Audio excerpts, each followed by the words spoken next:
"You're going to have sex with us," said the three giant women already occupying his newly bought farm. The deed felt unnaturally heavy in Calder Briggs's rough hands as he stared at the farmhouse he believed would be empty. Three women stood firmly on the porch like guards, their towering figures casting long, sharp shadows over the wooden boards. The tallest of them, with arms strong enough to throw an ox, stepped forward wearing a smile that never touched her icy grey eyes. "You must be the new owner," she said, her tone carrying the authority of someone used to control. Yet beneath her voice was an edge that made Calder's skin prickle. The other two women stood close on either side, equally large and powerful, watching him with the sharpness of hunters judging prey. Calder had endured 3 days of grueling travel through rough country to reach this secluded property. Every coin he owned was invested here, land he'd been assured was rich for grazing cattle.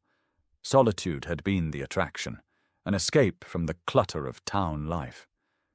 But now, as he stood in the dusty yard facing these strangers who claimed his space, that same solitude felt like a snare. "Ladies, there must be some misunderstanding," Calder said, forcing calm into his voice despite the unease creeping along his spine. "This is my land now. I've got the official papers right here." He raised the deed, its seal still sharp and uncreased. The tall woman's grin widened, showing teeth that looked almost too sharp. "Oh, we know exactly who you are, Calder Briggs. We've been waiting for you." The way she spoke his name sent a shiver through him. How did she know? The seller had promised discretion, swearing no one else knew of the sale. "We've been here a long while," said the second woman, her deeper voice echoing across the porch. "We've cared for this land, kept it alive," she added, stressing the last word in a way that made Calder's stomach knot with something he couldn't define. The third woman, a freckled redhead with powerful shoulders, gave a low laugh. "The former owner made arrangements with us before leaving. Arrangements that don't vanish because of a sheet of paper." Calder felt their stares press on his chest like weight. These weren't simple squatters or mistaken neighbors. Their presence was deliberate, calculated, and it made him rethink everything about his purchase. The seller had pushed the deal quickly, maybe too quickly. Had he stumbled into a scheme? "What sort of arrangements?" Calder asked, already dreading the response. The tall woman's eyes gleamed with a dark amusement. "The kind where you stay here with us, permanently." She let the words linger before striking with finality. "You're going to sleep with us, Calder. All 3 of us. That's the agreement." The demand hit him like a strike. Not lust, but the audacity and threat it carried. This wasn't temptation. It was something else, something that made his hand drift toward the rifle by his horse. But what exactly was he caught in? And why did he suddenly fear that his deed meant nothing? Calder's hand froze mid-reach as the meaning of their words sank in. This wasn't idle banter from lonely frontier women. Their stance, their assurance, their casual reference to past dealings, all suggested a web far more dangerous than simple intimidation. "I don't know what trick you're running," Calder said, steadying his voice, though unease twisted his gut. "But I paid hard money for this place, and I'm not leaving." He slid from his saddle carefully, every move deliberate and non-threatening, his gaze fixed on the leader. The tall woman chuckled, a sound without warmth. "Trick? Calder, this is no game. This is business." She gestured toward the house with a sweep of her muscled arm. "The man who sold this land owed us something, a debt that doesn't vanish just because he pocketed your gold." The redhead stepped closer, her boots thudding against the steps. "Samuel Kearney made promises he couldn't keep.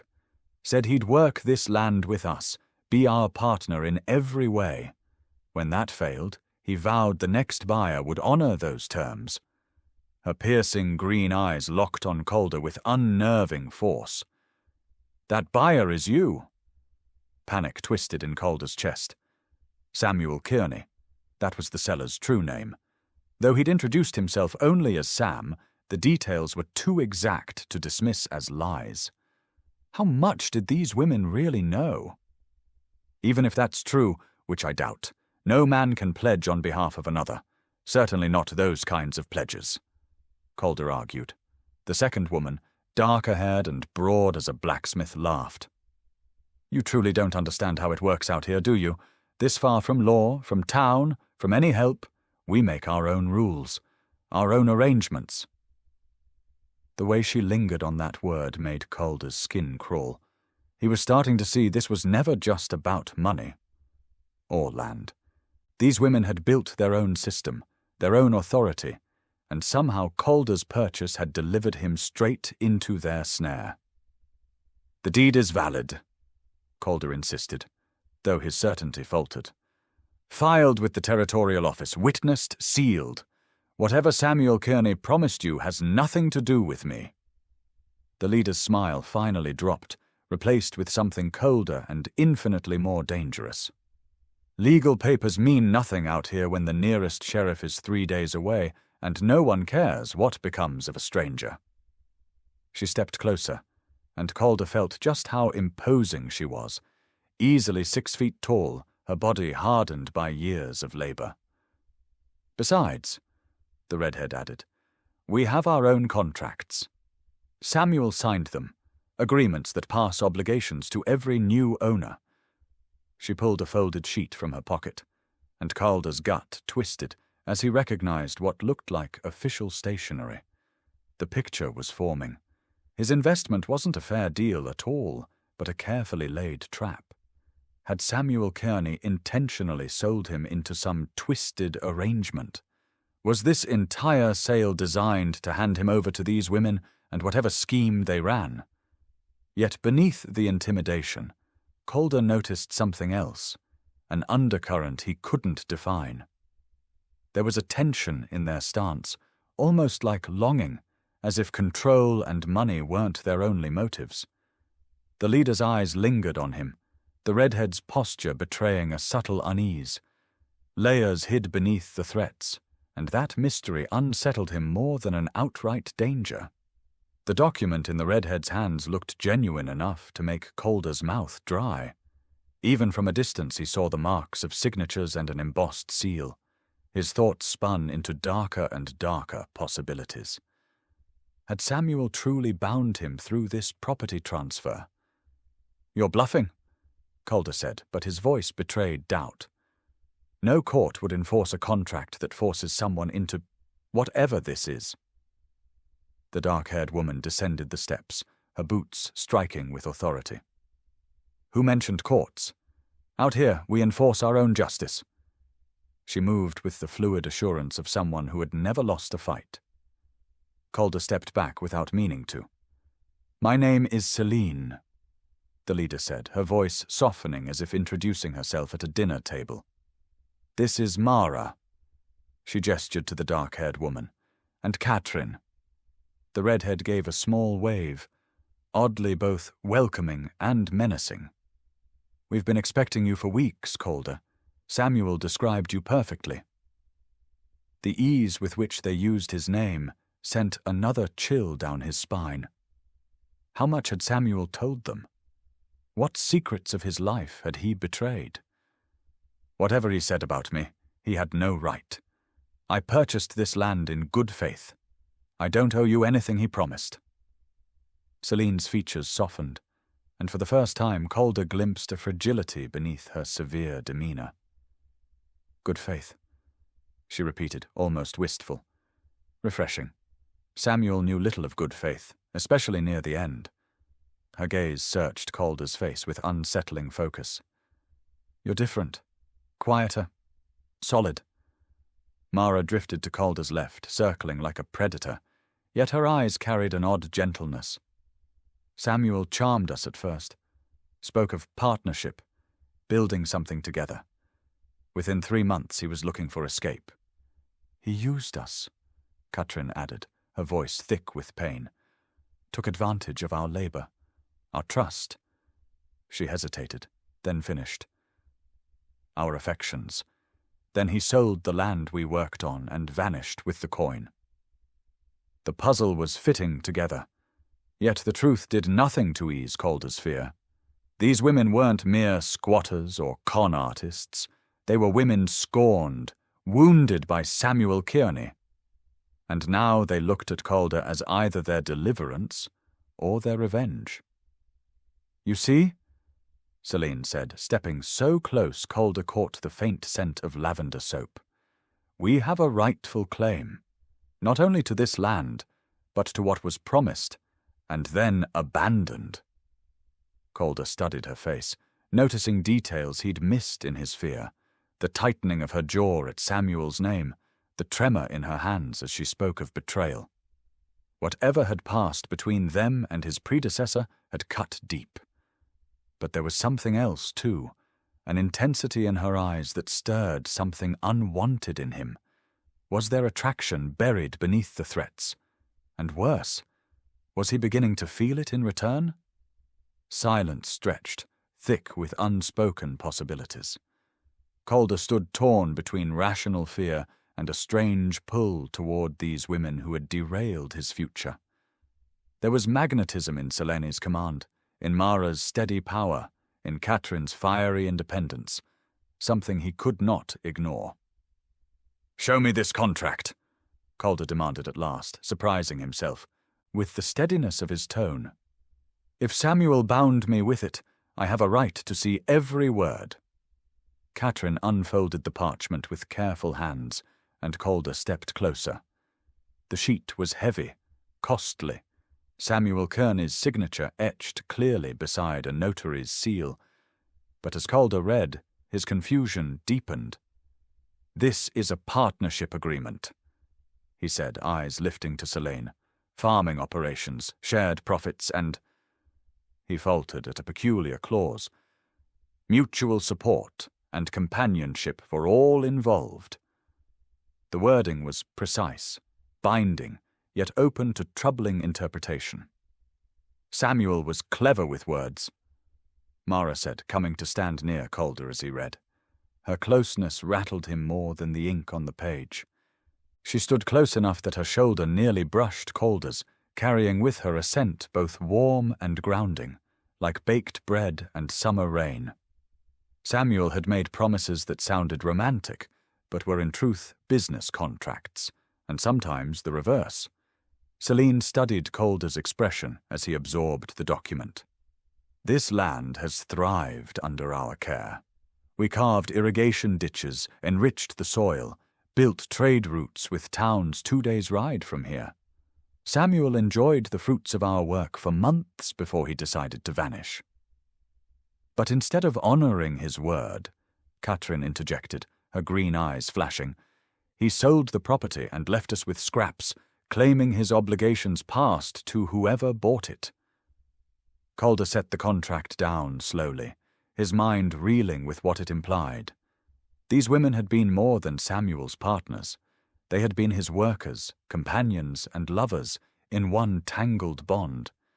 And this document, with its legal phrasing, demanded that Calder assume his place. "Even if this contract is authentic," Calder said carefully, "I never signed it. I can't be bound by promises made by another man, regardless of what the paper says." Selena's face shifted, and for an instant Calder glimpsed something raw behind her iron exterior. "You're right," she admitted softly. "Legally, you may not be tied to Samuel's agreements. But morally, we've poured everything into this land, into this partnership. We have nowhere else." The confession altered the tone entirely. These weren't predators scheming to trap him. They were women left behind, abandoned, and desperate to preserve what they had built. Mara stepped closer, her voice steady, but touched with hope. "We're not asking you to follow every promise Samuel made. We're asking you to consider whether we could create something stronger together than any of us alone." Calder's resistance faltered as he looked at them in turn. Selene's strength hid a loneliness she couldn't conceal. Mara's calm confidence carried a flicker of hope.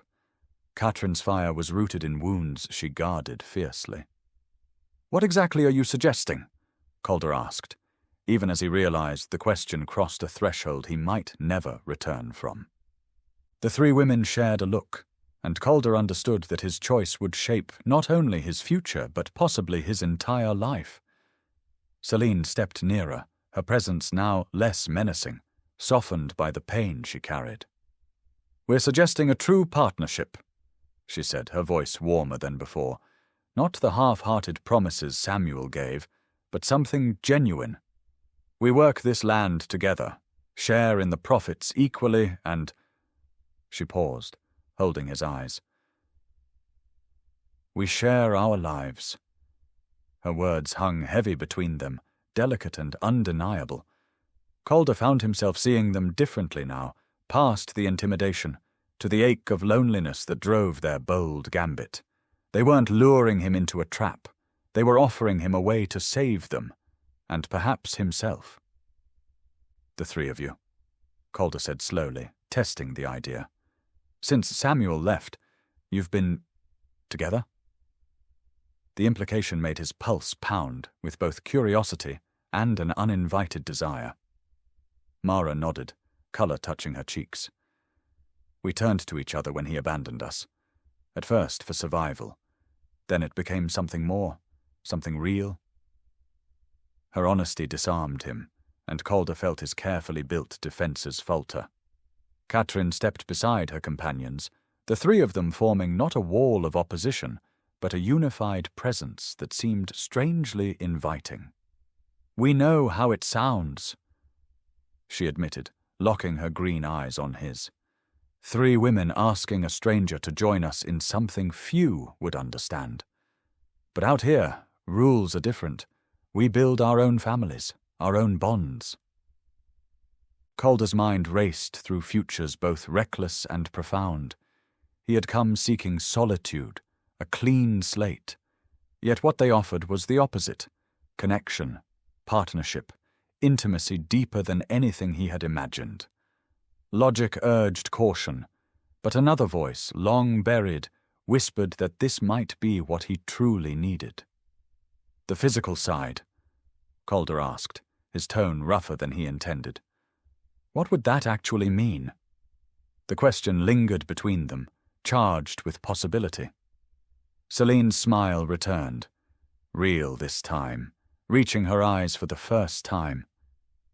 "It would mean whatever feels natural to us," she said simply. "No demands, no pressure. Just the freedom to discover what grows between us while we build a life together." The honesty in her answer startled him. This wasn't coercion or repayment of Samuel's debts. It was something far different. Four people reaching for solace in a world where conventional bonds were fragile and often meaningless. "And if it fails?" Calder asked, though he already felt his resistance thinning. Mara's eyes softened as she looked at him, her quiet strength carrying something tender. Catherine's fierce resolve seemed to allow space for him, not exclude him. Celine's power felt less like domination, more like protection. "Then we resolve it like a grown people," Mara said. "But Calder, we've been watching since you arrived. The way you carried yourself, the respect you gave us even while afraid. We believe it could work. We want it to." Their admission, that they had judged him as much as he had judged them, shifted everything. It felt less like entrapment now, and more like an opening, an opportunity. But did he have the courage to accept? The late sun stretched long lines across the homestead as Calder wrestled with the greatest choice of his life. Everything about this moment broke with tradition, overturning every expectation he had set for his future.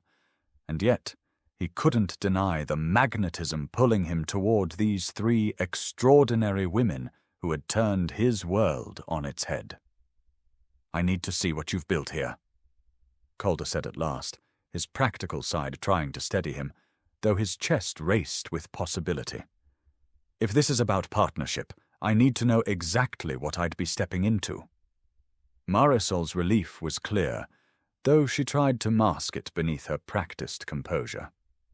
Of course, Clara, show him the irrigation system you designed.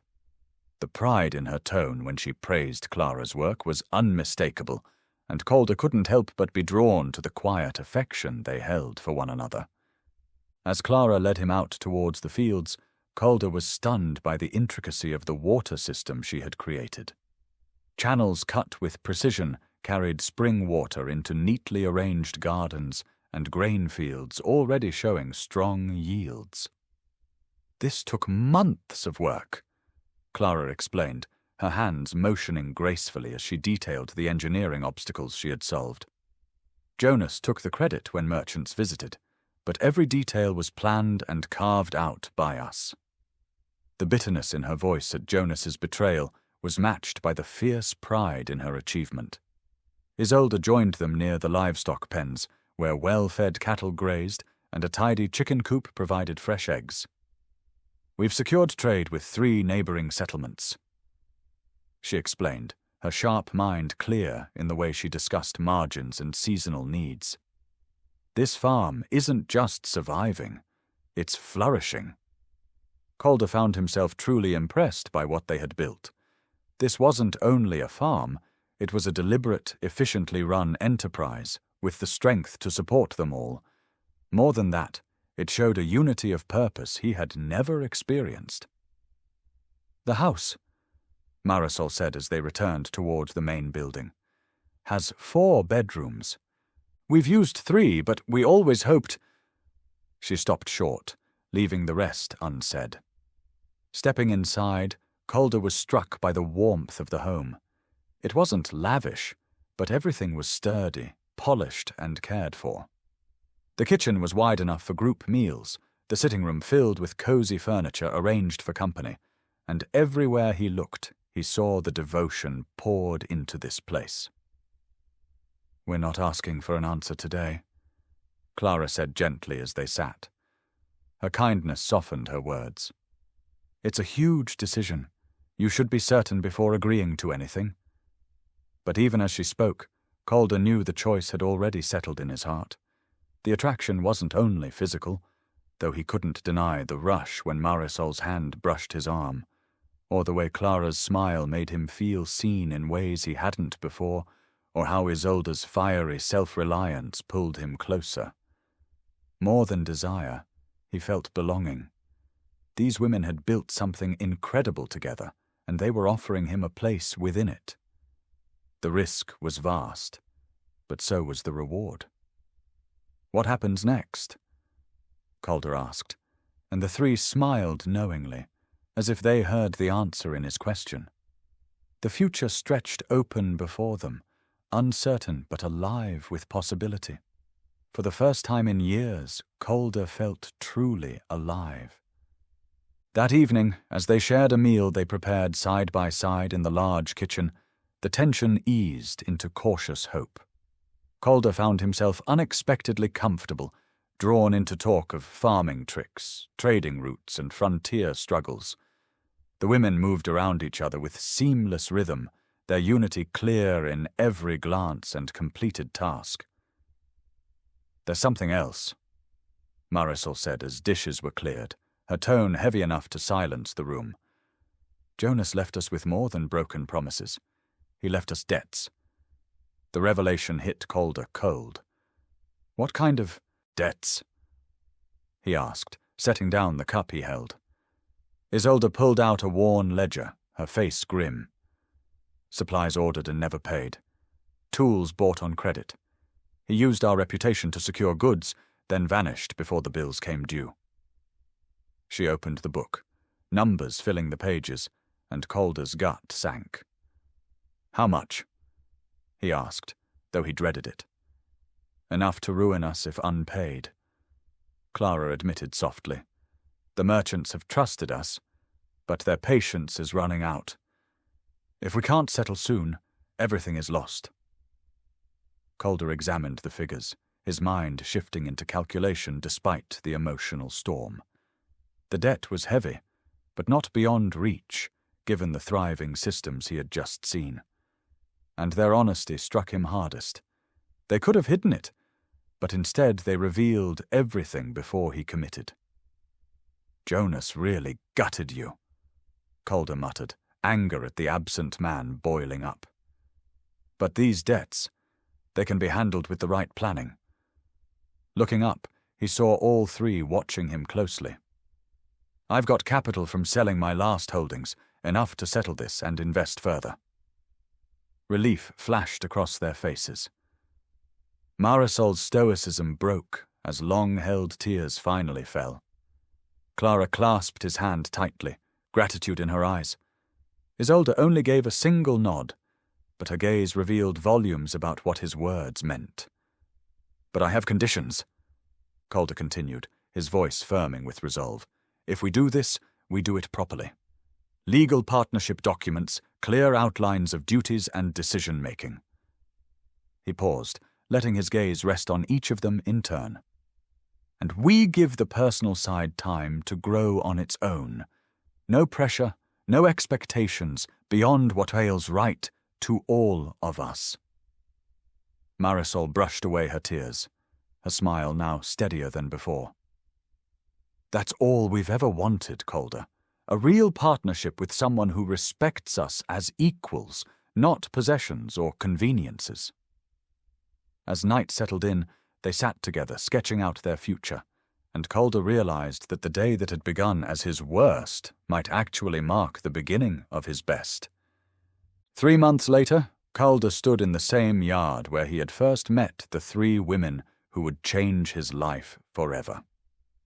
The farm had expanded beyond anything they had dreamed.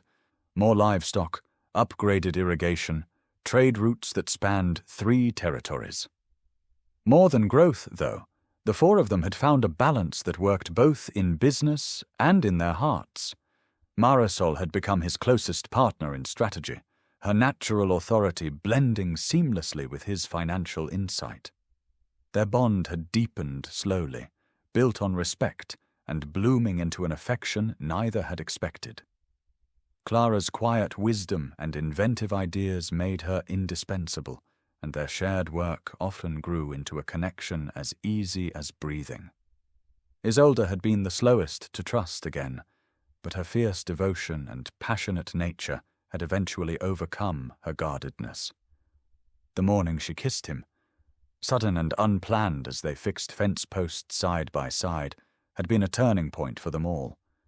What had seemed impossible that first day had become something both beautiful and practical. They had made their own family, forged their own rules, and shaped a definition of love that fit all 4. There were challenges, jealousies to manage, decisions to navigate together, and the constant knowledge that society would never condone their way of life. But the rewards outshone every obstacle. The legal contracts were signed, protecting everyone's stake. Jonas's debts were paid, and the farm now thrived with profits reinvested into both the business and their shared home. New rooms had been added, including a proper office to oversee their growing trade. Calder had never known such happiness. The loneliness that had once driven him to Solitude was replaced by a depth of connection he had never imagined. Each woman brought something irreplaceable: Marisol's strength, Clara's creativity, Isolde's fire, and together they built something greater than any of them alone. As dusk fell, the 4 gathered on the broad porch they had expanded for family meals and evening talks.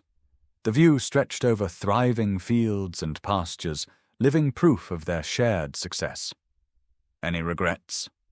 Marisol asked, settling beside Calder as Clara and Isolde joined them with steaming cups and the kind of silence only comfort allows. Calder studied each of them, these extraordinary women who had once confronted him with an impossible choice, a choice that had turned out to answer questions he hadn't even known to ask.